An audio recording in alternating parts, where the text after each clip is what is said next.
ఆఫ్ఘనిస్తాన్తో జరిగే ఏకైక టెస్ట్ 3 వన్డేల సిరీస్ కోసం భారత జట్టును బీసీసీఐ సెలక్షన్ కమిటీ మే 19న ప్రకటించనుంది. ఈ సందర్భంగా అజిత్ అగార్కర్ సారథ్యంలోని సెలక్షన్ కమిటీ పలు కీలక నిర్ణయాలు తీసుకున్నట్లు తెలుస్తోంది. ఆఫ్ఘాన్తో టెస్టుకు స్టార్ పేసర్ జస్ప్రీత్ బుమ్రాకు సెలెక్టర్లు విశ్రాంతి ఇవ్వనున్నట్లు సమాచారం. వన్డేలో మాత్రం బుమ్రా ఆడనున్నట్లు పలు రిపోర్టులు పేర్కొంటున్నాయి.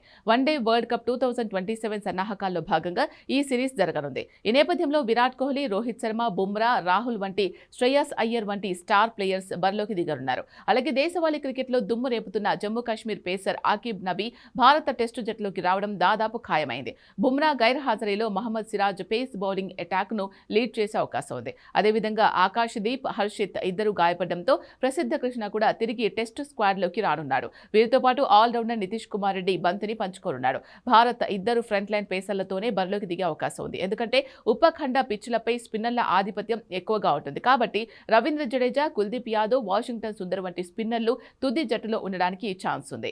ఇక బ్యాటింగ్ విషయానికి వస్తే సౌత్ ఆఫ్రికా సిరీస్లో విఫలమైన దేవదత్ పడిక్కల్కు సెలెక్టర్లు మరో అవకాశం ఇవ్వనున్నట్లు తెలుస్తోంది. అంతేకాకుండా తమిళనాడు స్టార్ సాయి సుదర్శన్ ను కూడా ఆఫ్ఘాన్ టెస్టుకు ఎంపిక చేయనున్నట్లు సమాచారం. మరోవైపు ఆఫ్ఘాన్తో వన్డే సిరీస్కు Delhi speed star Prince Yadav పేరును సెలెక్టర్లు పరిశీలిస్తున్నట్లు బీసీసీఐ వర్గాలు వెల్లడించాయి. ప్రిన్స్ ప్రస్తుతం అద్భుతమైన ఫామ్లో ఉన్నాడు. ఐపీఎల్ 2026లో లక్నో సూపర్ జైంట్స్ కు ప్రాతినిధ్యం వహిస్తున్న అతడు ఇప్పటివరకు 16 వికెట్లు పడగొట్టాడు. అదేవిధంగా దేశవాళీ వన్డే టోర్నీ విజయ్ హజారే ట్రోఫీలోను ప్రిన్స్ సత్తా చాటాడు. హర్షిత్ రాణా గాయపడడంతో అతడి స్థానంలో ప్రిన్స్ పరీక్షించాలని బీసీసీఐ భావిస్తోంది.